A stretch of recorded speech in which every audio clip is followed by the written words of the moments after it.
자, 지금 23장을 하고 있죠. 오늘 23장을 끝내겠습니다. 국민소득의 측정, 경제가 어떻냐, 경제의 상태에 대한 질문을 했을 경우에 제일 처음에 우리가 판단하게 되는 것이 뭐 국가경제, 아니면 지역경제, 뭐 이런 어떤 범주별 경제가 되겠죠. 그런데 가장 많이 우리가 생각하는 것이 그런 국가경제입니다. 즉, 국민경제, 한 나라 단위의 경제인 거죠. 그래서 이제 그 경제에 대한 지표로서 우리가 국민소득을 사용합니다. 왜 이걸 사용하느냐라고 그러면 국가경제라는 것은 이제 이런 그림으로 좀 단순화시켜서 파악을 할 수 있는 거죠. 두 주요 경제 주체, 생산의 주체인 기업과 소비의 주체인 가계, 소비와 보유의 주체인 가계, 이렇게 된 거죠. 이 둘 간의 상호작용, 거래가 바로 경제다라는 이야기죠. 기업이 물건을 만들어내면 그것을 가게가 사서 쓰고 남는 거는 기업에 또 투자를 하고 라는 거죠. 기업에 투자를 한다는 것이 기업의 생산 요소를 공급하는 겁니다. 노동, 토지, 자본을 공급하는 것이고, 기업은 이거를 고용을 해서 물건을 만들어서 가게에 또 파는 거죠. 이런 순환이 바로 경제다라는 거죠. 그래서 경제라는 것은 경제가 어때라는 표현을 다른 말로 경제가 잘 돌아가나? 잘 돌아가? 라고 질문하죠. 돌아간다는 이야기는 이 순환이 잘 되고 있느냐라는 이야기죠. 순환이 잘 되면 경제는 좋은 상태고, 순환이 뭐 적절하면 좋은 상태고, 순환이 잘 안 되면 경제가 불황이 빠진 상태다라고 이야기하죠. 그 다음 이런 실물의 그 순환과 더불어서 이 실물을 순환하기 위해 가지고 바깥에 있는 것이 화폐의 흐름이죠. 그래서 화폐의 흐름은 당연히 실물하고 딱 정반대로 움직입니다. 물건을 주면 돈을 받는 거죠. 그렇기 때문에 그 반대의 화폐의 흐름도 있습니다. 그래서 실물이 좋아도, 실물을 우리가 보통 펀더멘탈이라고 하죠. 그래서 경제가 펀더멘탈은 좋다. 그런데 금융위기가 터졌다. 뭐 이런 이야기를 씁니다. 그 이야기는 실물은 좋은데 바깥쪽에서 뭔가 사고가 났다, 잘못됐다는 거죠. 그런 경우에 금융위기가 터진 겁니다. 물론 이제 실물이 잘못돼서 금융위기가 터지기도 합니다. 터지기도 하는데 실물 부분 안쪽은 좋더라도 바깥쪽이 잘못되면 금융위기가 발생하기도 합니다. 우리나라의 98년 금융위기는 이제 그런 걸로 보고 있죠. 실물 부분은 경쟁력이 꽤 있는데 금융을 잘못 다뤄가지고 잘못 관리해가지고 뭐 우리나라를 비롯한 동아시아 나라들이 98년에 금융위기를 겪었습니다. 자, 이게 국가 경제다. 그래서 이제 국가 경제 전체는 이런 식으로 우리가 파악을 할 수 있고, 이걸 이제 이 흐름을 우리가 나타내는 지표, 흐른 양을 가지고 우리가 국민소득 또는 GDP라고 이야기하죠. 그래서 일정 기간에 흐른 양, 보통 이제 1년 단위죠. 일정 기간에 흐른 양을 가지고 우리가 경제의 활력도를 판단하는 지표로 사용합니다. 그래서 그 지표를 우리가 국내 총생산이라고 하죠. 물론 이제 그 지표를 어떤 지점에서 측정하냐에 따라 가지고 용어는 달라집니다. 용어는 달라지지만 그러나 총량은 동일합니다. 어디서 보든지 간에. 그런데 이제 가장 보편적으로 많이 쓰는 지점이 생산 지점, 기업에서 물건이 만들어져 나온 지점에서 측정한 겁니다. 그걸 이제 국내 총생산이라고 하는데, 그거를 보다 정확하게 정의를 한다 그러면 한 나라 내에서 그 영토의 개념이죠. 일정 기간 동안에, 보통 1년 동안에 생산된, 그러니까 재고는 뺀다라는 거죠. 그러니까 모든은 말 뜻대로 모든 하고 싶은데 불행하게도 집계가 안 되는 뭐 불법이라든지 아니면 뭐 그 정근대적인 그런 부분은 빠진다. 그런 상황을 이해해야 되죠. 그 다음에 최종 재화와 서비스, 중간재를 빼는 거죠. 이중 계산을 막기 위해서 중간재는 다 빼고 최종 재화 서비스의 시장 가치 합이다. 현재 시장에서 거래된 가격으로 봐가지고 합치는 겁니다. 그러니까 뭐 이게 본질 가격은 얼마인데 뭐 어떻게 해야 된다 뭐 그렇게 따지기는 너무 힘들죠. 그렇기 때문에 일단 시장에서 거래된 시장 가치 합으로 측정한 것을 우리가 국내 총생산이라고 이야기하고 그걸 생산액인데 그거 자체가 또 국민소득이라는 이야기입니다.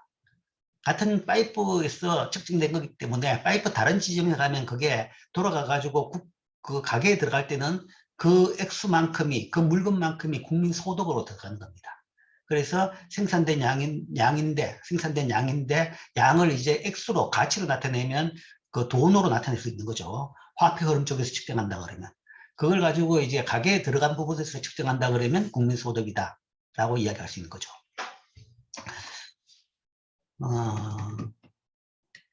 그 다음으로 이 지금 이야기했던 그 국민소득 또는 국내 총생산, 이것을 이제 좀 더 분리해서 보자라는 거죠.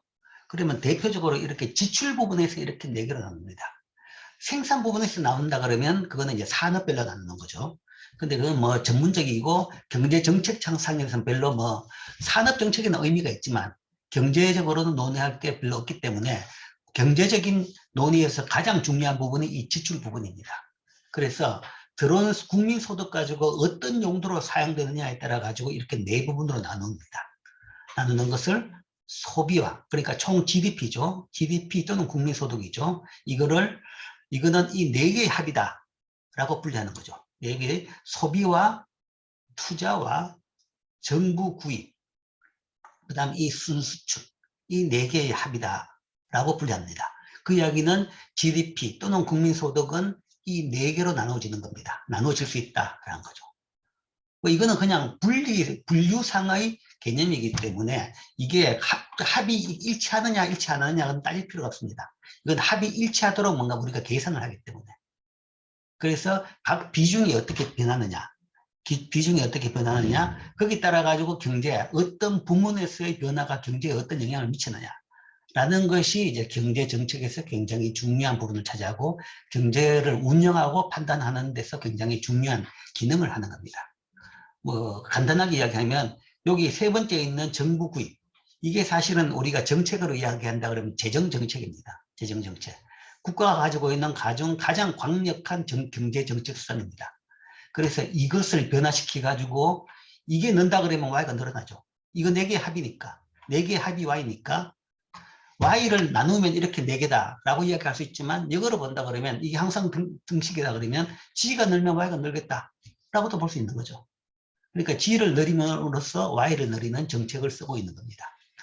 우리가 지금 코로나 국면에 몇 번 경험했던 긴급재난지원금, 그런 것들이 G를 늘려가지고 Y를 늘리는 대표적인 정책이 되는 셈이죠.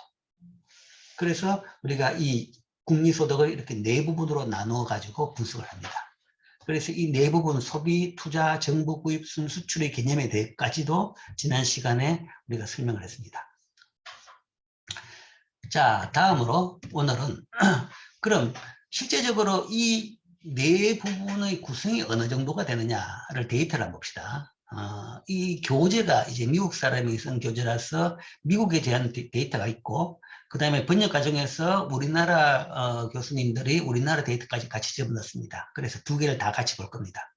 뭐 미국 데이터도 세계 1강국이기 때문에 우리나라가 점점점 발전하면 그래도 제일 센 나라, 강한 나라가 되기를 바라는 거죠. 그러면 우리의 지향점이 어떤 것인지라는 차원에서 이제 판단 근거로, 비교 근거로 한번 그것도 볼 필요가 있겠죠. 그래서 딱 보면 2018년 미국 GDP는 약 20조 달러입니다. GDP는 집계 과정에 굉장히 시간이 많이 걸리기 때문에 데이터가 사실은 몇 년 뭐 실시간으로 가깝게 우리가 알지는 못합니다.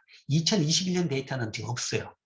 우리나라 거는 잠정치가 지난주에 발표는 됐습니다. 발표는 됐는데 그렇게 빨리 발표한 나라도 없습니다.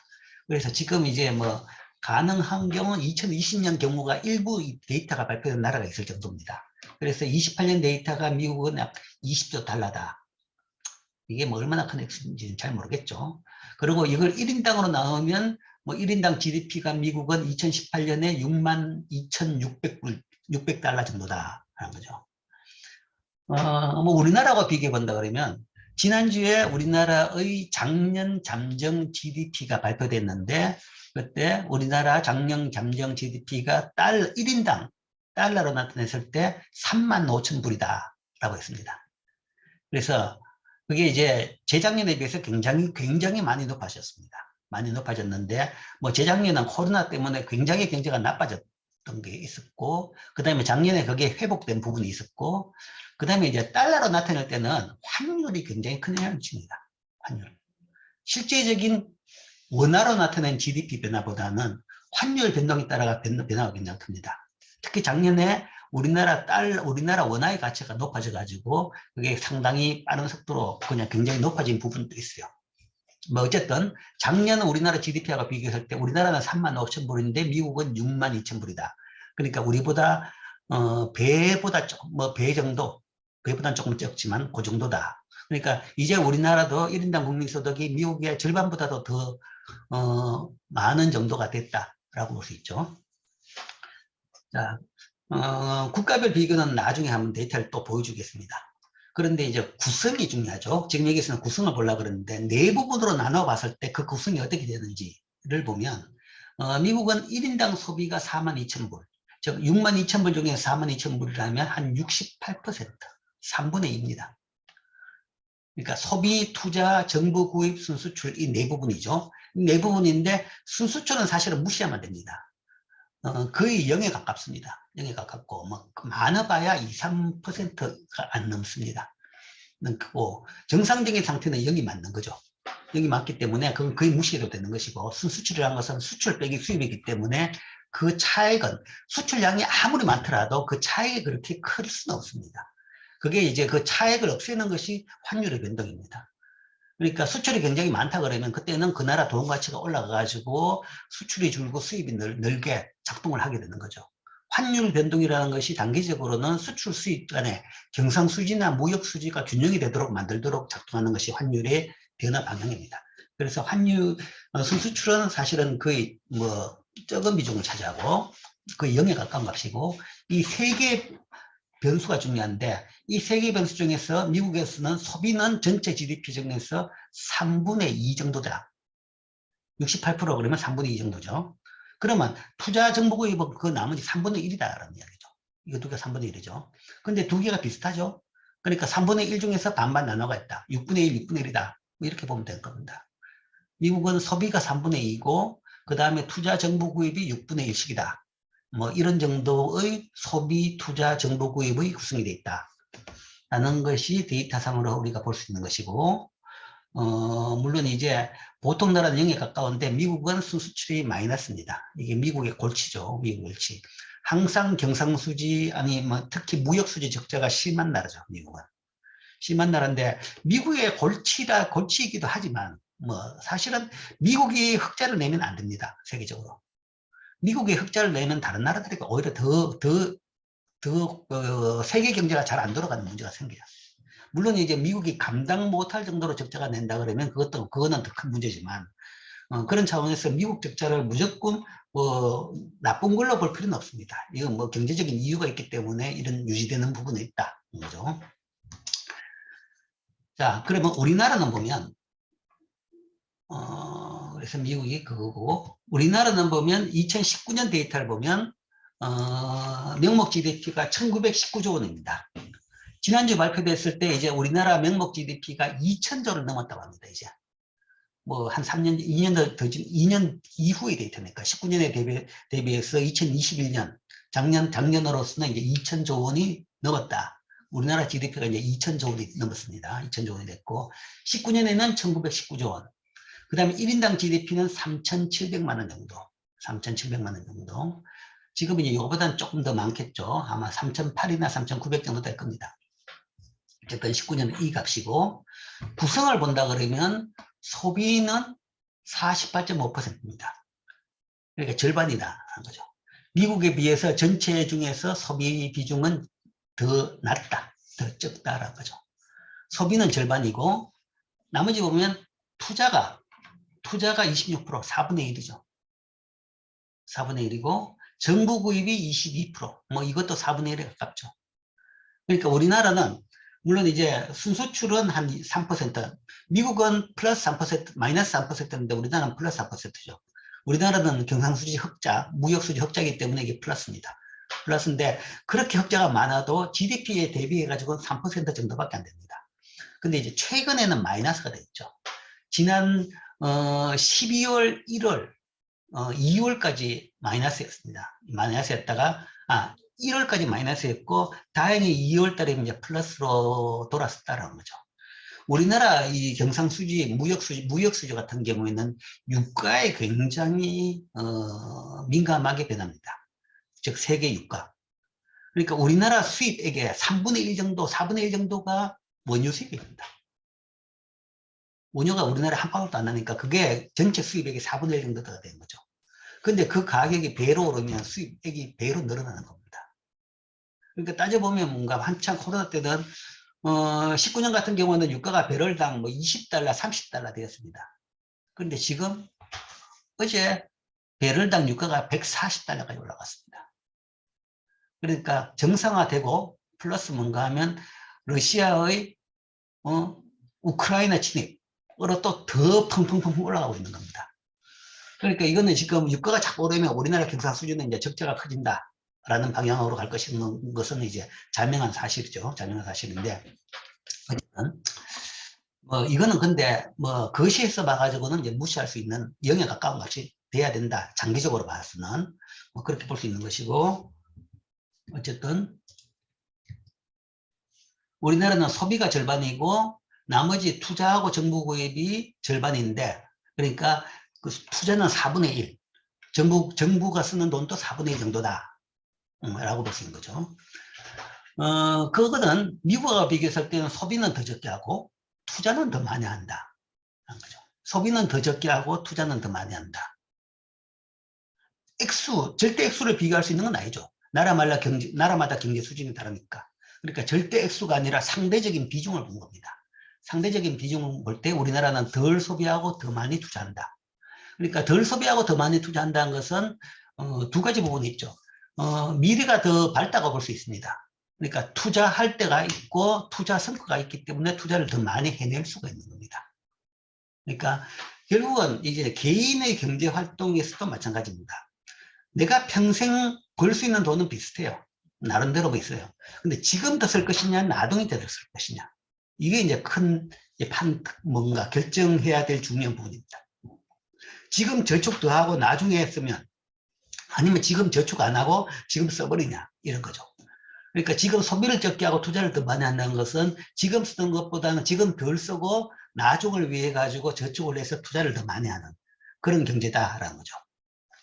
그리고 이게 이제 우리나라만 독특하게 그런 건 아니고 일반적으로 이제 경제 발전 단계에 따라서 아직 덜 성장, 완전히 선진국이 안 간 나라 같은 경우에는 가기 위해 가지고 더 많은 투자가 필요합니다. 그래야지 뭔가 하면 결국은 더 빠르게 성장할 수 있는 거죠. 더 많이 투자를 했기 때문에 더 빠르게 성장하는 겁니다.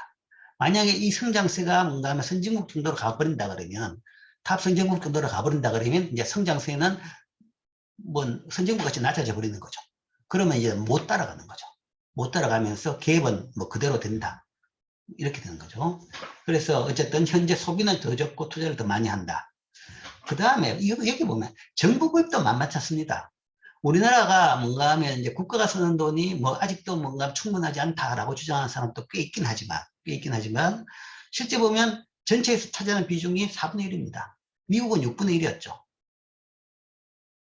그러니까 이것도 꽤 많이 쓴다. 오히려 미국보다 더 많이 쓴다라고 볼 수 있습니다. 물론 이제 이런 차이도 있습니다. 이 정부 구입에서 정부가 쓰는 돈 중에서 소비가 있고 투자가 있습니다. 소비가 있고 투자가 있는데 이게 이제 우리나라가 이게 큰 이유는 소비보다는 투자가 꽤 있기 때문에 크다라는 거죠. 뭐 그런 부분이 있습니다. 우리나라 보면 얘기했습니다. 통계, 그러니까 한국은행에서 계정 분류를 할 때 투자를 총자본 형성이라고 합니다. 용어가 조금 어렵죠. 총자본. 투자에서 만들어진 것이 기계나 아니면 공장 건물이나 이런 것들이 자본입니다. 자본. 그래서 총자본 형성된 것인데 이게 보면 민간이 26%, 정부가 5%라는 거죠. 그러니까 아직도 그러니까 완전히 선진국이 된다 그러면 정부 투자는 굉장히 낮아집니다. 낮아지는데 아직도 뭔가 하면 우리나라는 정부가 투자할 때 부분이 많다. 정부가 투자한 것은 뭐냐 그러면 국토에 대한 인프라죠. 도로나 항만이나 통신이나 그런 거죠. 그게 이제 잘 투자가 돼야지 전체적으로 경제 활동을 할 수 있는 바탕이 될 수 있는 거죠. 그런 차원에서 아직도 굉장히 앞에 가는 선진국보다는 정부가 투자를 하는 부분이 꽤 있기 때문에 그런 걸 따져가지고 정부 구입도 꽤 큰 편이다. 오히려 미국보다 더 비중이 높은 상태입니다. 자, 이게 현재 이제 GDP 네 부분으로 구성을 나눠가지고 본 두 나라의 비교 상태입니다. 자, GDP의 네 구성으로 이제 이야기했고, 자, 그 다음에 실질 GDP에 대해서 한번 이야기해 보겠습니다. 자, GDP가 우리가 한 나라 경제의 덩치, 규모, 힘, 국력을 판단하는 지표다라고 이야기했습니다. 라고 이야기했는데 그 GDP는 보다 정확하게 이야기하면 여기서 이야기하는 명목 GDP입니다. 명목 GDP. 왜냐하면 GDP를 계산할 때 마지막에 6개 항목 중에서 마지막에 시장 가치의 합이라고 그랬죠. 시장에서 지금 현재 거래되는 X의 합입니다. 그래서 명목 GDP라고 이야기합니다. 그런데 이제 이 명목 GDP에서의 약점이 하나 있습니다. 문제점이 하나 있어요. 시장 가치가 변해버리면, 시장에서의 가격이 변해버리면 GDP가 뻥튀기가 되더라라는 이야기입니다. 요즘 인플레이션에 대한 이야기가 많이 나오죠. 인플레이션. 뭐 미국은 인플레이션 레이트가 7%가 넘었다. 뭐 엄청나게 걱정을 하고 있습니다. 인플레이션 이야기야. 인플레이션이라는 것은 물건 가격이 오르는 겁니다. 자, 인플레이션이 7%가 올랐다. 그러면 10%가 올랐다 쉽게. 그러면 작년에 비해서 올해 생산량은 동일한데 물건 가격이 다 10% 올랐다. 평균이 10%니까 다 뭐 어쨌든 어떤 건 더 오르고 어떤 건 덜 오를 건 했겠지만 쉽게 계산하기 위해서 모든 게 다 10% 올랐다. 그러면 GDP를 계산해 보면 작년보다 GDP가 10% 늘어나게 됩니다. 생산량이 동일하다. 그렇다 그러면 그거는 사실은 사는 데는 변화가 없는 겁니다. 소득도 그대로고 뭐 분배도 그대로고 소비할 수 있는 물건 양도 동일합니다. 동일한데 단지 데이터상으로는 소비가 10% 늘어나고 생산도 10% 늘어난 걸로 찍게 되는 거죠. 실제 양은 동일한데 가격만 10% 오르기 때문에. 즉 명목 GDP로 이야기한다 그러면 명목 GDP는 실제 물건 개수가 아니라 물건 가격으로 합쳤기 때문에 그냥 물건 가격이 올라버리면 명목 GDP가 커지는 그런 문제가 생기는 거죠. 그래서 명목 GDP를 가지고 경제 성장을 했다. 뭐 씀씀이가 낮았다. 삶이 낮았다라고 판단하게 되면 굉장히 오류에 빠질 수 있는 그런 위험이 있는 거죠. 명목 GDP가 나름대로 뭔가 하면 굉장히 중요한 기능을 하긴 하지만 이걸 잘못 사용하면 이런 문제가 생긴다는 이야기죠. 동일한 시점에 여러 나라를 비교할 때는 그런 문제가 없죠. 같은 시점에 비교한다 그러면 같은 시점에서 그게 큰 나라가 더 큰 게 맞습니다. 맞는데 시점이 다르다 그러면 다른 문제가 있는 거죠. 시점이 다르다 그러면 그 사이에 인플레이션이 얼마나 발생했냐 따라 가지고 뻥튀기가 될 수 있고 아니면 과소평가 될 수도 있는 겁니다. 그래서 그런 문제를 해결한 새로운 지표로서 나온 것이 우리가 실질 GDP라는 겁니다. 그런 단점을 해결하기 위해서 명목 GDP는 물론 있지만 거기서 그런 단점을 해결한 지표가 GDP입니다. 실질 GDP입니다. 자, 나라 경제의 총지출은 대체로 매년 증가합니다. 총지출. 그러니까 명목 GDP는 대체로 매년 증가하는데 모든 나라들을 보면 그 증가하는 요인을 본다 그러면 두 부분으로 나눠볼 수 있는데 경제에서 생산되는 재화와 서비스의 양적 증가. 생산되는 양이 늘어나니까 GDP가 생산량이 늘어나는 거죠. GDP, 생산액 자체가 늘어나는 거죠. 그러나 양적 증가뿐만 아니라 재화와 서비스의 가격이 상승해도 또 늘어납니다. 그래서 이 두 요인에 따라 가지고 명목 GDP는 늘어납니다.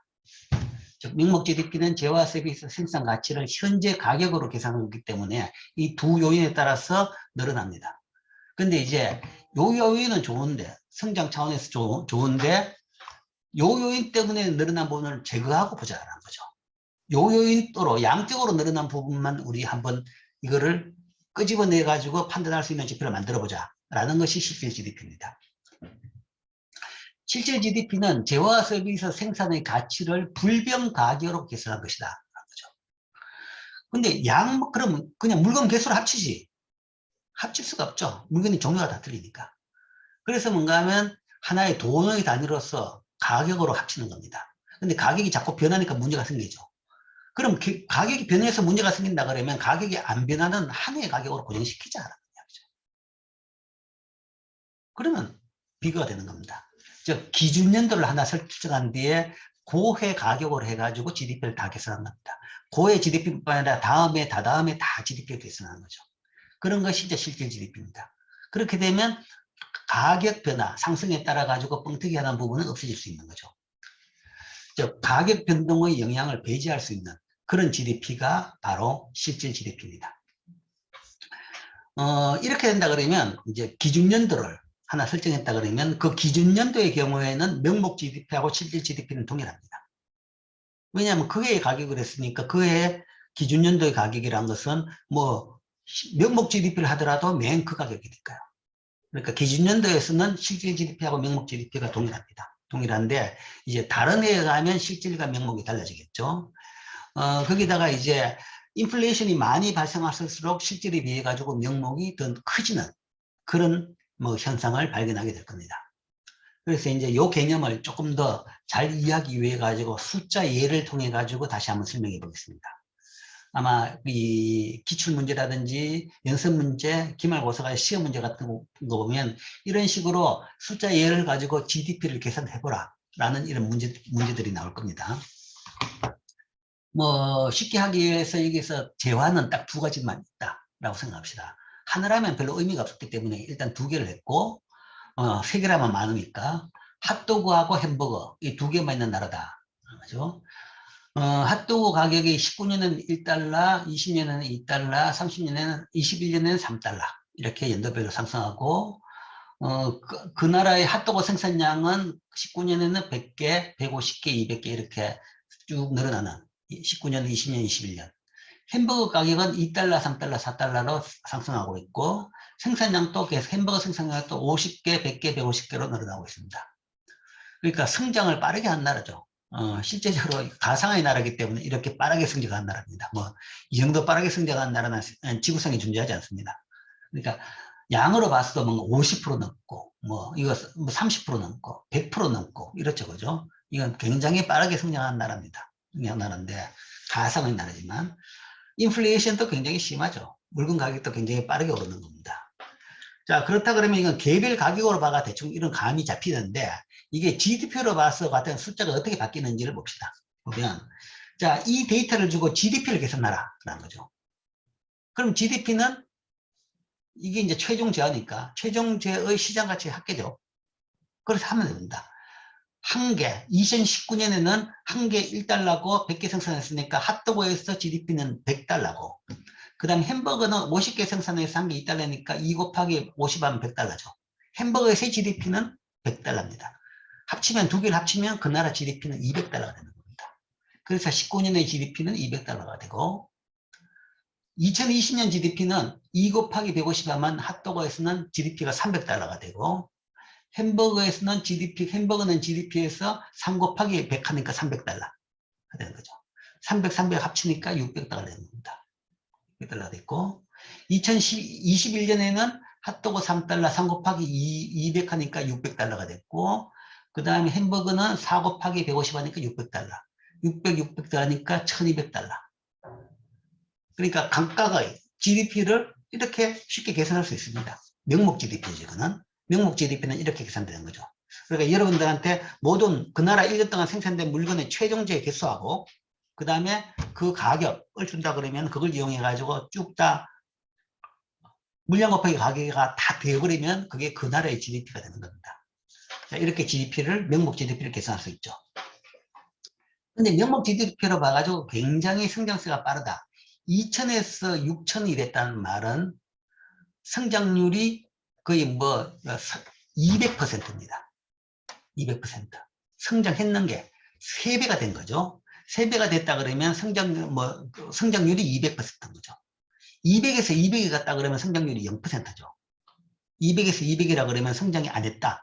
정체가 됐다. 그러면 성장률이 0%입니다. 200에서 400 갔다 성장률이 100%고 200에서 600 갔다 그러면 성장률이 200%입니다. 어메이징하죠, 그죠? 어쨌든 가상하겠지만 그 다음 해도 뭔가 600에서 1200 갔다. 그러면 성장률이 100%입니다. 경제가 더블이 된 거죠. 그래서 명목으로 봐가지고는 엄청나게 성장한 나라입니다. 성장한다는데, 자, 이게 실제 그만큼 많이 성장했느냐? 그거는 이제 의문이죠. 의문이기 때문에 실제 성장을 보자. 물량으로 보자라는 거죠. 물량으로 본다 그러면 이걸 우리가 지금 배웠던 실질 GDP 개념으로 해서 계산할 수 있는 겁니다. 뭐 실질 GDP로 하려고 그러면 기준연도를 정해야 되죠. 그래서 여기서는 뭐 기준연도를 2019년으로 하자 그러면 조금 예외지만 보통은 0이나 5로 떨어지는 애라 합니다. 0이나 떠.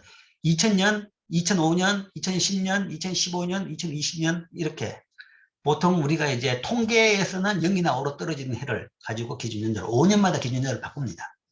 아주 옛날 기준연도를 그대로 쓴다 그러면 그 가격 자체가 신뢰성이 떨어지는 거죠. 그렇게 하지만 요거는 이제 짧은 데이터이기 때문에 교과서에서는 그냥 19년을 예로 했습니다.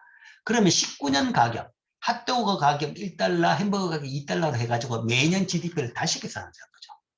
그러면 그 GDP는 명목 GDP가 아니라 그런 GDP를 실질 GDP라고 합니다.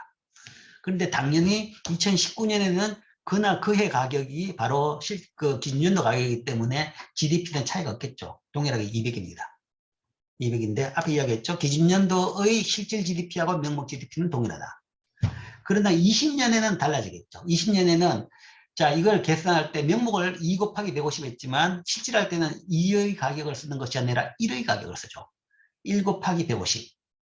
그 다음에 햄버거 할 때는 100개지만 가격은 3이 아니라 2를 쓰는 거죠. 2 곱하기 100 하면 200이 되죠. 150 더하기 200 하면 350. 그러니까 2020년 GDP는, 실질 GDP는 명목이 600이었는데 그게 아니라 350달러가 되는 겁니다. 350달러. 동일하게 2021년 GDP, 실질 GDP를 계산한다 그러면 이것도 생산량은 200이지만 가격을 3이 아니라 1을 쓰는 거죠. 기준연도 가격. 그럼 1 곱하기 200 하면 200이 되고, 그 다음에 햄버거는 생산량이 150이지만 가격은 4가 아니라 2를 쓰는 거죠. 기준연도 가격. 2 곱하기 150 하면 300이 되는 거죠. 300 더하기 200 하면 500이 되죠. 그래서 21년 GDP가, 실질 GDP가 500달러 되는 겁니다. 자, 그렇다 그러면 이제 성장률이 달라지죠. 200에서 350까지 갔다. 그러면 그 성장률이 75%입니다. 400도 안 됐죠. 400이면 100%인데 뭐 4분의 3이죠. 그러니까 75%입니다. 명목으로 봐가지고는 200% 성장했는데 실질로 봐가 성장률이 75%밖에 안 된 겁니다. 성장은 성장했죠. 했지만 뭔가 하면 명목에서 성장률이 200%에서 보면 그 중에서 75%포인트는 실질이지만 나머지 125%는 가격이 올랐기 때문에 그렇다. 가격이 핫도그 가격은 더블이 되어버렸고 햄버거 가격은 50도 올라간 거죠. 그런 것 때문에 그게 GDP가 늘어난 부분이다. 명목 GDP가 늘어난 부분이다. 라는 것을 알 수가 있는 거죠. 뭐 여기서도 22년에서 21년 또 마찬가지죠. 자, 이렇게 해서 뭔가 하면 명목이 얼마나 이제 화폐적인 가격 변화에 따라 가지고 많이 변했는지를 알 수 있고, 진짜 경제 성장은 이 실질을 통해 알 수 있습니다. 여러분들이 뭔가 신문에서나 아니면 어느 보도에서 보면 우리나라 경제가 작년에 성장률이 얼마를 기록했다 나오죠. 아니면 미국 경제 성장률이 얼마다. 코로나 때문에 성장률이 마이너스 얼마가 됐다라는 이야기합니다. 그런 성장률을 이야기할 때 모든 성장률은 아무런 가정 없이 당연히 실질 GDP 증가율을 이야기합니다. 경제 성장률을 할 때 실질 GDP 증가율을 이야기하는 거죠. 성장률이 몇 %다 그러면 밑에 뭔가 하면 댓글 달아난 것이 물가가 이만큼 올랐는데 그 성장이 무슨 의미가 있냐? 물가를 왜곡시 물가가 이만큼 올랐는데 라고 댓글을 다는 사람들이 있습니다. 그건 이제 기본적으로 성장률이라는 것이 어떤 개념인 걸 모르는 사람이 댓글을 다는 거죠. 그러니까 경제에서 우리가 나라의 성장률을 이야기할 때는 여기서 이렇게 계산하는 실질 GDP 가지고 성장률을 이야기합니다. 그 이야기는 명목 GDP에 있는 인플레이션 요인을 제거하고 난 뒤에 실제 물건 양으로 봐가지고 변화 부분만을 나타내는 거죠. 그렇기 때문에 성장률을 가지고 이야기할 때는 거기에 포함되어 있는 인플레이션 요인은 전혀 걱정을 안 해도 됩니다. 자, 그 다음에 여기에 이제 또 하나의 개념이 등장합니다. GDP 디플레이터. 자, GDP 디플레이터 이걸 먼저 설명하죠. GDP 디플레이터라는 것은 명목 GDP를 실질 GDP로 나눈 수치의 100을 곱한 값입니다. 자, 명목 GDP는 이미 알고 있는 것이고 새로운 개념으로 실질 GDP를 배웠죠. 배웠는데 이 두 개가 있다 그러면 이걸 이 명목에다가 실질을 나눈 겁니다. 나눈 것에다 곱하기 100을 곱한 것이죠. 이런 값을 만드는데 이 값이 어떤 의미냐? 그러면 이게 가격입니다. 가격이라기보다 그 나라 물건의 평균 가격이다. 평균 가격의 변화라는 거죠. 가격 변화를 본다 그러면 이 개별 가격을 보면 핫도그 가격이 1에서 2로 100% 오르고 2에서 3으로 50% 오르고 이거는 뭐 2에서 3으로 50% 올랐죠. 이거는 100% 올랐는데 이건 50% 올랐다. 그럼 얼마나 올랐느냐? 전체적으로 인플레이션이 얼마나 발생했느냐에 대해 가지고는 뭐 단순 평균한다 그러면 두 개 평균해가 75%라고 주장할 수 있겠지만 그 단순 평균으로 할 수 있는 건 아닙니다. 왜냐하면 얼마나 소비를 하느냐, 가중차가 또 중요한 거죠. 그런 요인이 있기 때문에 그런 걸 다 고려해 가지고 평균적으로 인플레이션이 얼마나 발생했느냐 라는 걸 나타낼 수 있는 지표가 되는 거죠. 그러니까 물건 가격이 전체 가중 평균으로 얼마가 올랐느냐라는 걸 나타낼 수 있는 지표가 바로 이 GDP 디플레이터입니다. 명목 GDP를 실질 GDP로 나눈 수치. 여기다가 이제 지수를 하기 위해서는 이해하기 쉽게 하기 위해 가지고 기준이 100이고 매년 이제 변화에는 기준 연도가 100이고 거기서 100에 비해 가지고 가격이 얼마 올랐냐 110이 됐다 그러면 10% 오른 거죠. 그런 식으로 나타내기 하기 위해 가지고 이 수치에다 100을 곱한 거죠. 이걸 GDP 디플레이터라고 합니다. 즉 기준 연도에는 이렇게 하면 당연히 GDP 디플레이터 100입니다. 왜냐하면 기준 연도에서는 명목 GDP하고 실질 GDP가 같죠. 같기 때문에 이 두 비율은 1인 거죠. 1에다가 100을 곱하니까 100이 되는 겁니다. 기준 연도의 가격이 100일 때 비견 연도의 물건 가격의 수준을 나타내는 값이 바로 GDP 디플레이터입니다. 즉 기준 연도 물가 수준 대비 현재 물가 수준. 가격이라 그랬는데 이제 가격은 한 물건에 대해서 우리가 가격이라는 용어를 쓰고 물가라는 것은 영어로 이야기하면 price입니다. price에다 s를 붙인 겁니다. price에다 s를 붙였으면 그냥 단순하게 번역할 때 그걸 가격들 그러면 그거는 잘못된 번역입니다. 모두 뭐 복수다 그러면 덜이라 붙이는데 price에다가 s를 붙이면 가격들이 아닙니다.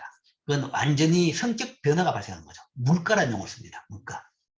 여러 개의 가격 가지고 가중평균 가격 지수를 우리가 물가라고 이야기합니다. 그래서 국가 경제를 다룰 때는 모든 재화의 가격을 다 합치는 개념이죠. 그렇기 때문에 물가라는 용어를 쓰는 겁니다. 그래서 기준연도 물가 수준 대비 현재 물가 수준을 측정한 것이 GDP 디플레이터고 한 경제의 평균적인 물가 수준과 인플레이션율을 나타내는 지표가 되는 겁니다. 그래서 그걸 GDP 디플레이터라고 하죠.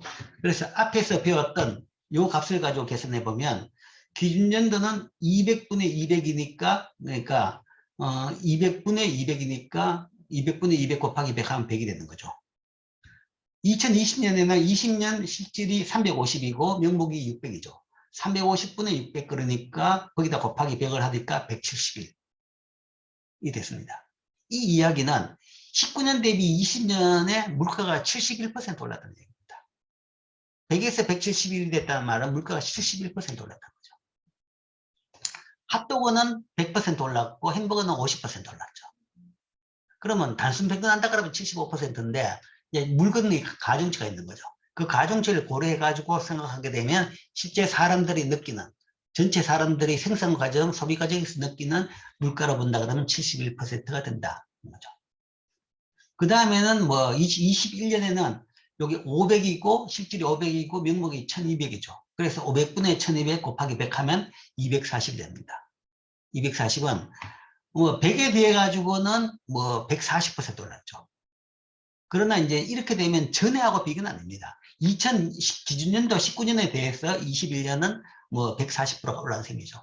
올랐지만 20년 대비 21년은 뭐 요 전가율을 다시 계산해야 되겠죠. 계산해 가지고 물가가 얼마 올랐는지 계산할 수가 있을 겁니다.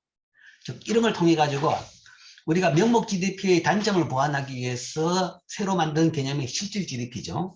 그래서 그 실질 GDP하고 명목 GDP 두 개를 이용해 가지고 그 나라의 물가 수준을 나타내는 이런 지표를 또 만들어낼 수가 있습니다. 그래서 이 GDP 디플레이트가 한 나라의 물가 수준을 나타내는 게 제일 좋은 지표입니다. 제일 좋은 지표인데 실제적으로는 잘 사용을 못해요. 뭐 여러 가지 문제가 있기 때문에. 그래서 아마 다음 시간에는 다음 장에 이제 다른 물가지수, 소비자 물가지수 뭐 이런 것을 아마 배우게 될 겁니다. 어쨌든 이게 이제 좋은 물가지수다라는 거죠. 성격으로는 가장 좋은 물가지수입니다. 자, 인플레이션이라는 것은 경제 전체의 전반적인 물가 수준의 상승을 의미합니다. 경제 전체의 전반적인. 내가 쓰는 한 물건 가격이 오른 걸 써가지고 인플레이션이라고 이야기하지는 않습니다. 그건 상대 가격의 변화라는 이야기죠. 상대 가격인데 모든 것의 물건이 다 오르는 현상, 그런 것을 인플레이션이라고 합니다. 그래서 전반적인 물가 수준의 상승되는 현상인데 얼마나 그게 상승을 했느냐를 판단하기 위해 가지고 이 값을 계산해 보죠. 해보면 그 값이 우리가 인플레이션율이라고 합니다. 인플레이션 레이트인데 두 해 사이의 물가 지수의 변동률, 즉 GDP 디플레이터의 변동률을 우리가 인플레이션율이라고 합니다. 즉 2000년도 인플레이션율은 1000년도 GDP 디플레이터에다가 그 다음에 2000년도에 얼마나 그것이 더 변했느냐 거죠. 변화라는 것은 2000년도 디플레이터에다가 1000년도 디플레이터를 뺀 거죠. 아까 100에서 171로 됐죠. 1000년도는 100이고 그 다음에 요 분자는 2000년도가 171이죠. 171에서 100을 빼고 나니까 71이죠. 그러니까 100분의 71 곱하기 100을 하게 되니까 71이 나오는 거죠. 즉 19년에 대비해서 20년에 인플레이션 레이트가 71%가 됐다라는 겁니다. 그러니까 전반적으로 물가가 71% 상승했다라고 우리가 계산을 할 수 있는 겁니다. 이런 식으로 우리가 인플레이션율을 계산할 수 있죠. 자, 그래서 우리가 실질 GDP라는 개념을 이해를 했고, 그 다음에 그걸 이용해 가지고 또한 인플레이션율의 개념을 대해서 이야기했습니다. 자, 그 다음으로는 실질 GDP의 최근 추세를 봅시다. 자, 이게 이제 실제 경제의 변화를 보여주는 겁니다. 실제.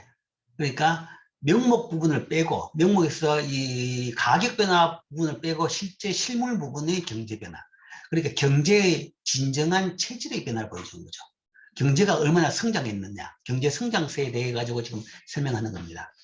설명하는 건데, 이제 여기도 이제 미국하고 우리나라 두 개를 보여서 이야기하겠습니다. 하는데, 일단 우리가 경기 침체라는 용어를 쓰죠. 경기 침체라고 이야기할 때는 경기 침체라는 것은 일반적으로 GDP가 두 분기 이상.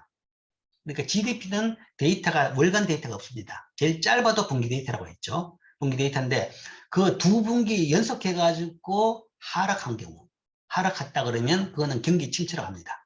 마이너스가 아니라 전보다 하락했다. 더 하락했던 거예요. 바로 전에 비해서 하락했다. 그러면 경기 침체라고 합니다.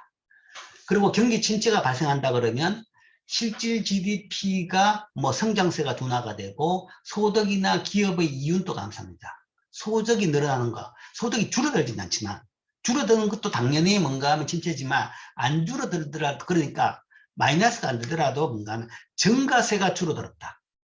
그것도 침체입니다. 증가세가 줄어들어도.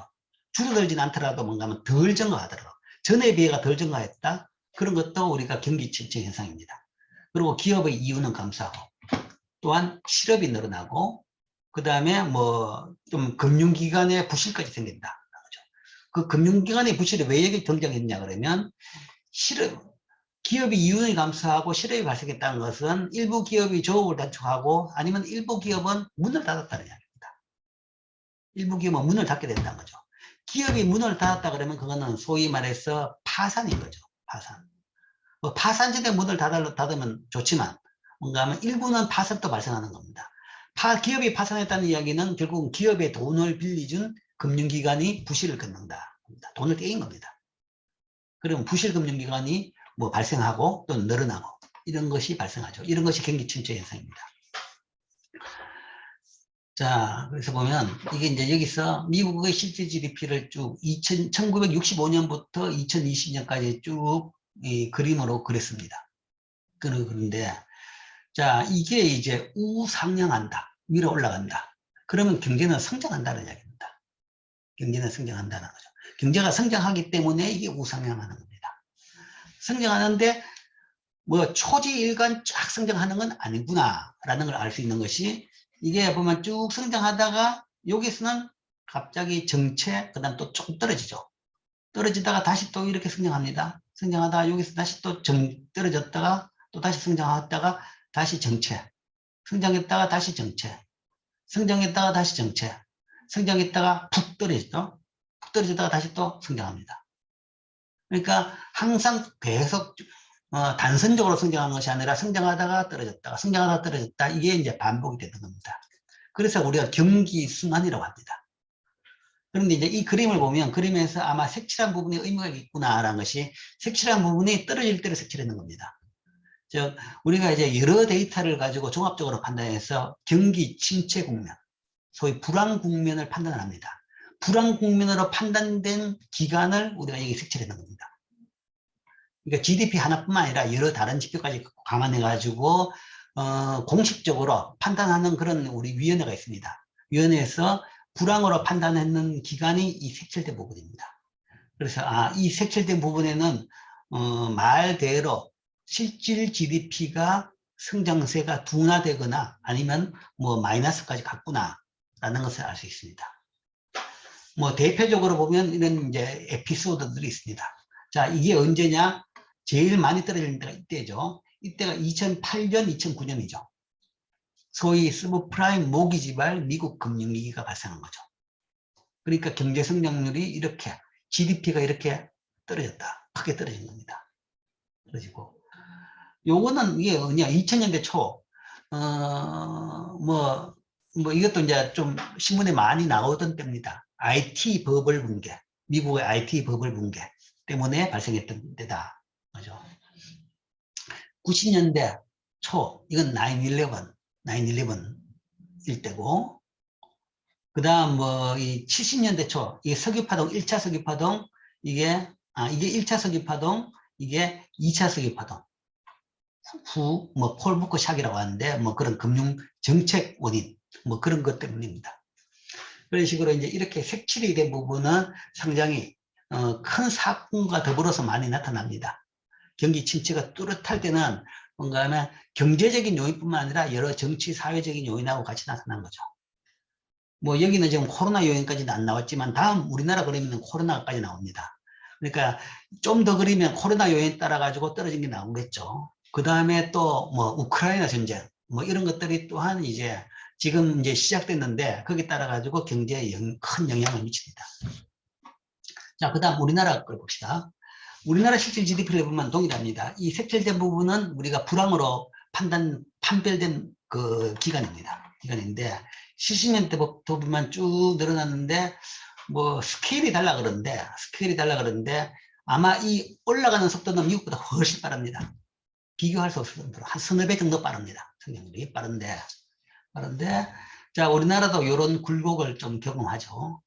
80년대 이거는 이제 2차 석유파동 파문이고, 그 다음에 97년, 98년 이게 소위 우리나라 금융위기입니다. 금융위기 때문에 이게 이렇게 꼬꾸라졌죠. 그 다음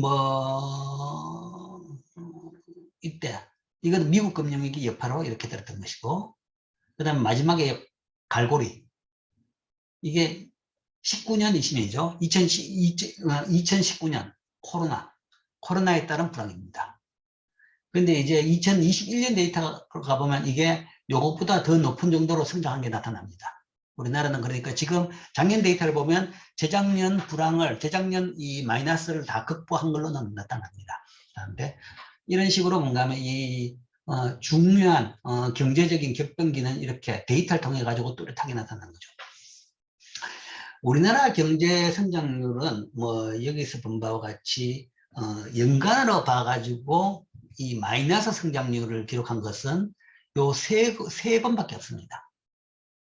우리나라 GDP, 실질 GDP는 지속적으로 증가했는데 연간 기준으로 역성장, 마이너스 성장률을 기록한 것은 요 세 해밖에 없습니다. 1980년, 98년, 2020년.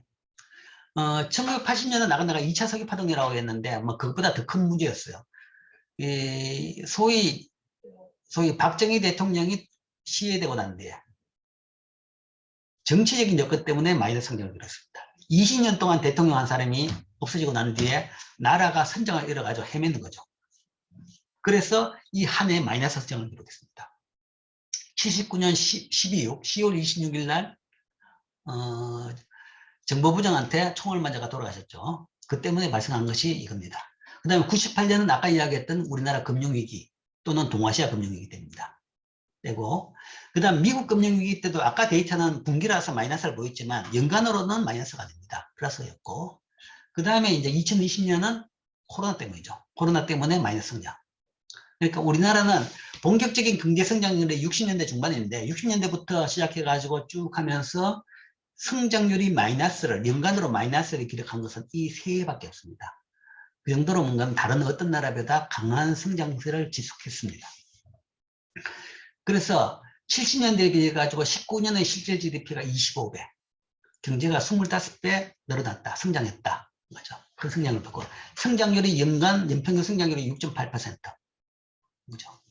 자, 미국을 보면 미국은 연간 성장률이 여기 없나? 없구나.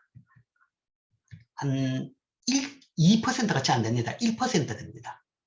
그러니까 미국에 비해 가지고 이 기간 동안의 성장률이 한 서너 배 정도 더 빠르게 성장했다 하는 거죠.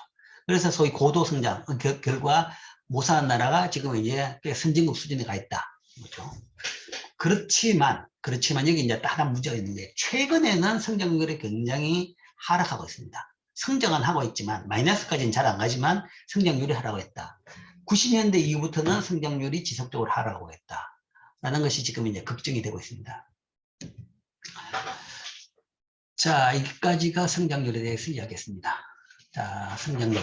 현재 이제 실질 GDP의 증가율을 이야기한 거죠. 그래서 경제가 얼마나 변화하고 있는지에 대해서 이야기한 겁니다. 그런데 자, 23장의 제일 마지막 이슈는 GDP는 경제적 후생을 측정하는 좋은 지표인가? 라는 이야기죠. 그래서 GDP를 보면 GDP를 통해 가지고 명목 GDP를 통해 가지고 뭐 동일 시점에서 국가 간 비교해 가지고 경제의 경제력을 비교할 수 있다라는 겁니다. 자, 그럼 GDP가 크면 잘 사냐? 잘 사는 나라다. 경제적 후생이라 그러면 소위 잘 살고 못 살고라는 정도라는 이야기죠. 행복도, 뭐 경제적인 행복도라는 것을 후생으로 이야기합니다. 경제적 웰페어를 후생으로 번역했는데 그러면 GDP가 크면 클수록 더 잘 사느냐라는 건데 실제 GDP, 명목 GDP 자체는 그 지표가 아닙니다. 아니고 그것을 인구로 나눠서 돼야 되는 거죠. 1인당 GDP. 인구로 나누면 1인당 GDP가 나온 거죠. 그래서 1인당 GDP를 흔히 소위 후생 지표로 사용합니다. 1인당 GDP에 따라 가지고 더 높은 나라가 더 잘 산다라는 거죠. 물론 이것도 명목과 실질에 문제가 있기 때문에 시점이 다르면 안 됩니다. 동일한 연도가 가지고 나라별로 1인당 GDP로 쭉 해가지고 클수록 더 잘 사는 나라다. 적을수록 더 못 사는 나라다. 이렇게 보는 겁니다. 그러면 그때는 1인당 GDP는 우리가 가장 흔히 사용하는 경제적 후생의 지표로 우리가 이용되고 있습니다. 그게 이제 1인당 GDP 개념인데 그래서 GDP는 경제적 후생을 측정하는 지표로 쓰고 있습니다. 근데 이제 정확하게 이야기하면 그냥 GDP가 아니라 1인당 GDP죠. 1인당 GDP의 동일 시점 국가 간 비교. 이게 경제적 후생 측정의 지표인데 과연 이게 좋은 지표냐에 대한 평가를 한번 해보자라는 거죠. 뭐 결론은 한 나라 경제적 후생을 측정하는 좋은 지표다라고 하는데 이제 이 좋은 지표라고 우리가 지금 사용하고 있는 이유를 따져본다 그러면 이것 자체가 뭔가 하면 뭐 총 소득을 나타낼 수 있을 것이고 뭐 많이 벌으면 적게 버는 것보다 나으니까 소득을 나타낼 수 있는 지표이기 때문에 또한 쓸 수 있는 거 지출은 쓸 수 있는 거죠. 액수가 더 많이 쓸 수 있으면 더 낫겠지. 경제적으로는 더 낫겠지라는 거죠. 뭐 절대적인 행복의 기준이 돼서는 모르겠지만 일단 물질적인 기준으로 봐가지고는 뭐 그런 뭐 쓸 수 있는 지표겠지라는 이야기죠. 또한 더불어서 GDP가 클수록 생활 수준, 보건, 교육 제도가 우수한 걸로 나타납니다. 그러니까 우리가 구체적으로 후생 지표를 보자. 라고 하면, 국가적으로 본다 그러면 생활 수준이 좋을수록, 보건 상태가 좋을수록, 의료 시스템이 잘 돼 있을수록, 교육 제도가 좋고 많은 사람들이 교육을 받을 수 있는 나라일수록 더 좋은 나라다 라고 생각하는 거죠. 그런 여러 세부 지표들을 보니까 그 세부 지표들이 GDP, 특히 뭔가 1인당 GDP가 높은 나라일수록 그런 지표들이 좋게 나타나더라. 그러니까 이게 뭐 쓸만한 지표구나 라고 보는 거죠. 즉 가치 있는 삶을 실현하는데 필요한 전제 조건을 마련할 수 있는 능력을 나타내는 것이다 라는 거죠. 그러니까 1인당 GDP라는 것이 충분 조건은 아니더라도 필요 조건인 겁니다. 돈이 있어야지 더 행복해질 수도 있고 더 잘 살 수도 있는 겁니다. 그러니까 돈이 있다고 해가 무조건 행복한 건 아니죠. 아니지만 그러나 발판이 될 수 있다라는 거죠. 그러니까 마련할 수 있는 능력을 나타내는 전제 조건 차원에서는 뭐 그런 1인당 GDP라는 것이 경제적 후생지표로 쓸 수 있다. 쓰고 있다 하는 거죠. 그렇지만 GDP는 완벽한 후생지표는 아닙니다. 자, 케이스를 요거 설명하기 전에 이거 봅시다. 케이스를 보면 뭐 왜 그런 판단을 내렸느냐, GDP가 그래도 유용한 지표다라고 왜 판단 내리냐 그러면 부유한 나라와 가난한 나라, 1인당 GDP가 높은 나라가 일반적으로 부유한 나라고, 그 다음에 이게 낮은 나라가 가난한 나라로 보통 평가되더라. 왜 그러냐 그러면 삶의 질이 1인당 GDP가 높은 나라의 기대 수명, 평균 교육 연수, 생활 만족도가 더 좋은 걸로 나오더라. 그렇죠? 자, GDP와 삶의 질에 대해 가지고 여기 유엔에서 이런 데이터를 다 만듭니다. 만드는데 나라를 쭉 보면, 자, 여기서 여러 나라, 뭐 여기 우리나라는 없지만 제일 잘 사는 나라부터 시작해서 제일 못 사는 나라까지 쭉 이렇게 나열을 해놨습니다. 나열을 해놨는데 여기에 그렇기 때문에 1인당 실질 GDP가 이렇게 쭉 돼 있습니다. 돼 있는데 어떤 한 해를 기준으로 해가 쭉 하고 그에서의 그 나라 기대 수명, 평균 교육 연수, 생활 만족도를 봤습니다. 위로 갈수록 기대 수명이 높죠. 그러니까 1인당 실질 GDP가 높은 나라일수록 더 오래 살더라. 물론 정확하게 일치하진 않죠. 그러니까 미국보다는 일본이 더 높다. 물론 이게 낮지만 그러나 전반적으로 위로 갈수록 높다라는 거죠. 전반적으로 위로 갈수록 높다. 그 다음에 전반적으로 위로 갈수록 평균 교육 연수는 깁니다. 더 교육을 받을 수 있는 환경이 되고 뭐 충분히 교육을 공급할 수 있는 시스템이 잘 되어 있다는 이야기죠. 그 다음에 주관적이지만 생활의 만족도를 조사해 봤습니다. 위로 갈수록 생활 만족도가 높아지고 밑으로 갈수록 낮아지는 거죠. 그런 차원에서 우리가 행복의 지표, 복지의 지표를 봐가지고 삶의 질의 지표를 봐가지고 1인당 GDP가 높은 나라일수록 더 삶의 지표가 좋게 나타나더라. 그렇기 때문에 우리가 1인당 GDP를 가지고 어떤 복지 수준의 삶의 뭐 지표로 사용한다. 대체 지표로 사용하는 거죠. 그래서 뭐 기대 수명, 평균 교육연수, 생활 만족도 그뿐만 아닙니다. 1인당 GDP가 낮은 나라일수록 저체중 신생아가 많고 저체중이고 영유아 사망률이 높고 1인당 GDP가 낮은 나라는 더 못 사는 나라죠. 못 사는 나라일수록 낮은 나라일수록 저체중 신생아가 많고 영유아 사망률이 높고 산모 사망률이 높고 영양실조 아동 비율이 높고 전기, 포장도로 및 깨끗한 식수에 대한 접근도가 낮게 나타나더라 라는 거죠. 그러니까 절대적인 지표는 아닐지 몰라도 1인당 GDP가 삶의 질을 나타내는 총괄적인 지표로는 충분히 사용되고 있다. 이런 이유에서 사용되고 있다는 이야기죠. 그렇지만 약점은 또 있다는 거죠. GDP는 완벽한 후생 지표는 아닙니다. 아니라는 것이 어떤 문제가 있느냐?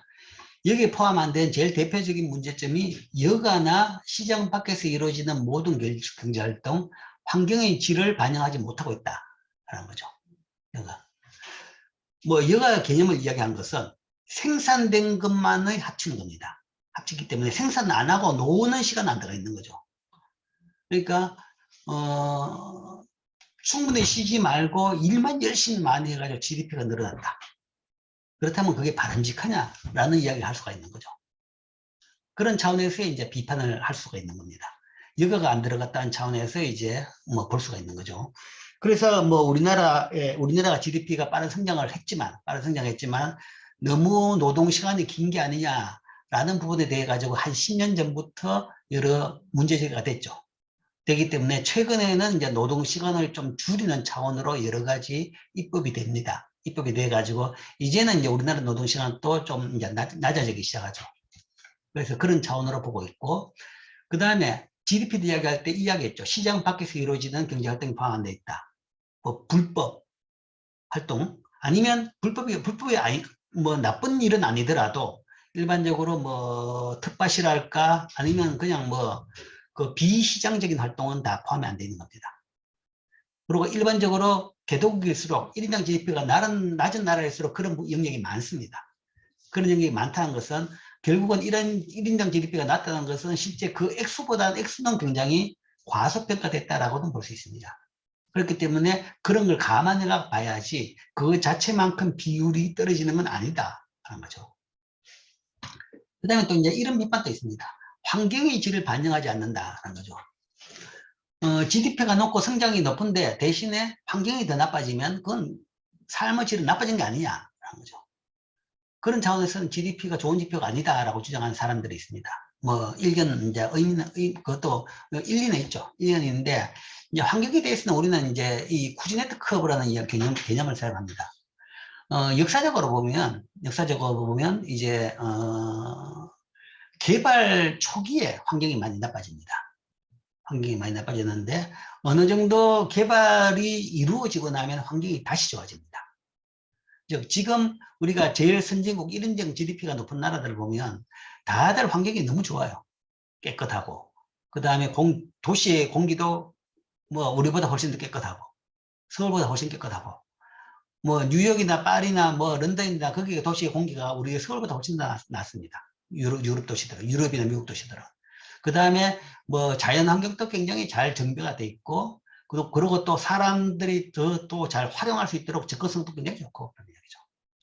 그런데 그런 나라들도 영국도 산업혁명 초기에는 런던의 공기라는 것이 뭔가 하면 사람이 살 수 없을 정도로 매연 속에서 살았습니다. 그리고 그때는 역사책을 보면 그때는 그런 시끄먼 나쁜 공기가 뭔가 하면 도시의 혜택이다라고 생각했습니다. 사람들이 몰랐던 거죠. 내가 어릴 때만 하더라도 자동차를 새로 사면 차에서 세차 냄새가 난다는 이야기 했죠. 요즘은 그런 냄새가 덜 나는데 그 세차 냄새라는 것은 본드 냄새입니다. 차를 붙이는 과정에서 본드를 많이 썼죠. 포르말데히드에서 나온 거죠. 그게 굉장히 몸에 안 좋습니다. 그런데 모를 때는 그게 세차 냄새고 세차를 샀으니까 그런 냄새가 났으면 이게 좋은 거다라고 생각했던 거죠. 그러니까 옛날에 경제발전 초기 아직 사람들이 덜 깨쳤을 때는 뭔가 하면 그런 나쁜 환경에서 크고 자랐고 그걸 또 모르고 있었던 겁니다. 그러나 어느 정도 사람들이 발전하게 되고 알게 되니까 이제 오히려 그거의 나쁜 점을 알게 되고 환경에 대해 가지고 더 높은 가치를 부여하게 되는 거죠. 그러면 비싼 돈을 들여들어도 환경을 좋게 하는 겁니다. 그럼으로써 대부분 그러니까 환경의 질을 반영하지 못하고 있다. 이것도 보면 오히려 1인당 GDP가 높은 나라일수록 뭔가 환경의 질이 더 좋아요. 더 좋은 것은 이제 환경에다가 돈까지 투자하는 거죠. 그러니까 초기에는 뭔가 하면 산업 발전 초기에는 산업화 초기에는 환경을 훼손시켜가면서 경제 공장을 짓고 뭐 경제를 발전시킵니다. 발전시켜서 훼손이 있는데 어느 정도 그 단계를 넘어가면 오히려 훼손된 부분을 더 좋게 다시 만들 수 있고 다른 뭐 자연적으로 안 좋게 된 부분마저도 다시 이제 개선시켜 가지고 더 좋아질 수 있는 거죠. 그래서 이런 것도 이제 일부 단점을 들지만 실제적으로는 뭔가 어느 정도 성장하면 이런 건 큰 문제가 안 된다. 그 다음에 이제 여기서 GDP의 또 하나의 문제는 GDP는 소득 분배를 고려하지 않고 있다. 라는 것이 하나의 문제죠. 이건 뭐 숙제 해결되지 않는 문제인데 근데 1인당 GDP가 나쁜 나라가 아주 나쁜 나라들은 일반적으로 소득 분배가 더 나쁩니다. 그건 맞아요. 그건 맞는데 그렇다고 해가지고 1인당 GDP가 높은 나라가 소득 분배가 좋다. 그건 아닙니다. 그 내에서는 굉장히 다른 격차가 많이 나는 거죠. 그렇기 때문에 소득 분배에 대해서는 우리는 기니 계수라든지 다른 여타 보조 지표를 통해 가지고 나라별 소득 분배를 평가를 하고 그다음 거기에 따라 가지고 뭔가 하면 다른 이제 보완책을 제시를 하기를 하죠. 그래서 GDP 또는 1인당 GDP를 가지고 이제 후생의 지표 그다음 그걸 가지고 자 우리가 지난주에 35,000불을 드디어 돌파했다. 우리가 이제 더 잘 살게 됐다. 라고 우리가 이제 만족을 합니다. 만족을 하는 지표로 사용하는데 그 지표, 그러니까 그게 왜냐하면 우리가 후생 지표로 사용하게 되는 거죠. 사용하고 있는데 그게 이제 뭐 이런 단점이 조금 있긴 있다라는 거죠. 있지만 그러나 그것보다 현재 더 좋은 지표가 없기 때문에 그걸 사용하고 있다라는 정도로 이해하면 됩니다. 자, 그게 이제 23장, 지금까지가 23장에 대한 이야기입니다. 그 다음에 여기다 이제 추가를 해가지고 내가 보여줬죠. 마지막으로 하나 더 보여주죠. GDP로 봐서 이제 국가별 비교를 해줍니다. 뭐 이런데 관심을 가진 사람들이 많죠. 자, 우리나라가 지금 몇 등이냐, 얼마나 더 나아졌느냐, 뭐 이런 것에 대해 가지고. 그러니까 GDP 아니면 1인당 GDP라는 것이 어차피 뭔가 하면 그 자체가 비교 용도로 사용되는 겁니다. 비교 용도로 사용했기 때문에 비교 용도로 많이 활용하고 있습니다. 그래서 이제 직접적인 비교를 해 보여줍니다. 데이터 시점은 2018년 데이터입니다. 2018년 데이터. 이 속보성이 좀 떨어지기 때문에 조금 몇 년은 됐습니다만 코로나 이전이죠. 2018년 기준으로 해가지고 국가별 GDP를 봤습니다. 그러니까 총이 1인당이 아니라 총 액수죠. 총 덩치로 본 거죠. 덩치로 보면 세계 순서가 1등이 미국이고 2등이 중국입니다. 3등이 일본, 4등이 독일, 5등이 영국, 6등이 프랑스, 7등이 인도, 8등이 이태리, 9등이 브라질, 그 다음에 우리나라가 10등입니다. 자, 세계적으로 강대국이라고 이야기하면 이렇게 쭉 하죠. 그게 왜 강대국이냐? 무력이 있어서, 무력도 있지만, 그러니까 제일 큰 부분은 경제력이다라는 거죠. 그 경제력의 제일 큰 지표가 GDP, 명목 GDP입니다. 동일 시점에서, 동일 한 해 안에, 한 해 그 해 동안에 명목 GDP를 쭉 비교해가지고 이 순서가 이렇게 된 겁니다. 그래서 우리가 이 두 나라를 가지고 G2라고 이야기하죠. G2고. 그 다음에 또 뭐 G5 그러면, 뭐 G7 그러면 미국, 일본, 독일, 영국, 프랑스, 뭐 캐나다, 뭐 이태리, 이런 나라를 G7이라고 합니다. 그러니까 GDP 순서로 쭉 본 거죠. 물론 거기다가 뭔가 하면 좀 옛날 지표였고 중국이 성장하기 지났기 때문에 중국이 이제 안 들어가 있고 그 다음에 시장 경제 중심으로 되어 있는 지표이긴 합니다. 그런 식은 불주이긴 합니다. 그 다음에 뭐 G20 그래가지고 새로 나온 지표로는 한 20개 나라까지 집어넣기도 합니다. 이런 것들이 대부분 이런 GDP를 통해 가지고 나타낸다. 그래서 나라별 순서가 이렇게 되어 있다는 거죠. 현재 순서가 이렇게 돼 있고, 그러니까 그 순서로 봐가 현재 우리나라가 10위 정도다라는 이야기죠. 그런데 이제 이번 선거에서도 어떤 후보께서 이런 이야기를 하죠.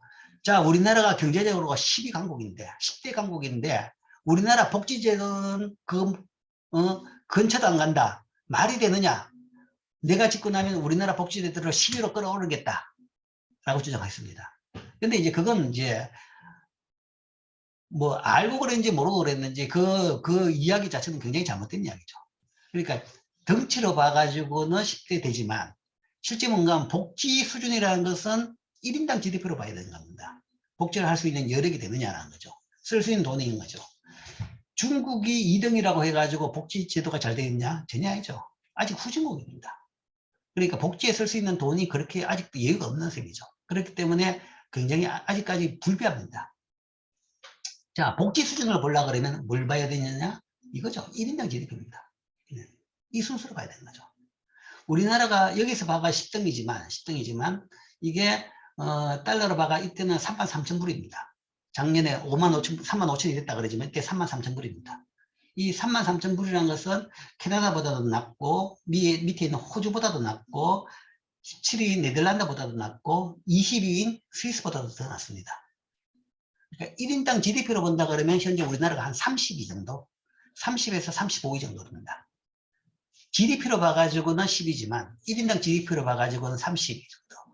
전 세계 여기 있는 국가가 한 200개 정도 됩니다. 200개 나라 중에서 한 30위 정도다. 라는 얘기죠. 그러니까 복지 평가를 할 때는 그거는 이제 GDP로 보고 이야기한 것이 아니라 1인당 GDP로 봐가지고 우리나라가 30이다. 그러면 최소한 30위 정도의 복지 수준은 돼야 된다라고 주장해야 되는 거죠. 그래서 지표별로 거기에 따라 가지고 사용하는 지표는 달라집니다. 그 목적에 따라서 사용하는 지표는 당연히 달라야 되는 거죠. 이게 GDP고 1인당 GDP라는 얘기죠. 이걸로 봐서 이게 이제 미국의 한 절반 정도. 뭐 중국은 GDP는 이렇게 크지만 1인당 GDP는 미국의 6분의 1 정도. 그래서 한참 아직은 멀었죠. 멀었고. 인도도 굉장히 이렇게 GDP는 우리보다 높은데 1인당 GDP는 2,000불입니다. 우리나라의 10분의 1도 안 되는 거죠. 이렇게 거죠. 그러니까 이 나라는 인구가 많기 때문에 GDP는 큽니다. 그러나 뭐 일반적인 상식으로 아는 것 같이 삶은 아직까지도 뭐 잘 못 살고 있는 거죠. 그래서 이 덩치를 볼 때, 힘을 볼 때는 이걸로 보고, 그 다음에 삶의 지표를 볼 때는 이 지표를 봐가지고 우리가 판단을 하게 됩니다. 그 다음 여기서 이제 또 중요한 포인트는, 자, 2010년, 이걸 보라는 거죠. 변화가 엄청납니다. G2가 언제부터 중국이 G2가 됐냐 그러면 2010년부터입니다. 2010년부터고, 2009년까지만 하더라도 일본의 GDP가 중국보다 높았습니다. 최근에 바뀐 겁니다. 2000년대 초반만 하더라도 중국 GDP가 일본의 절반도 안 됐습니다. 근데 그게 이제 중국이 최근에 빠른 성장하면서 이렇게 빠르게 일본을 추월해가지고 성장했다는 거죠. 그 정도로 이 경제 성장이라는 것이 변화가 큽니다. 잘하면 빨리 성장할 수가 있고, 그 다음 못하면 뒤처질 수 있습니다.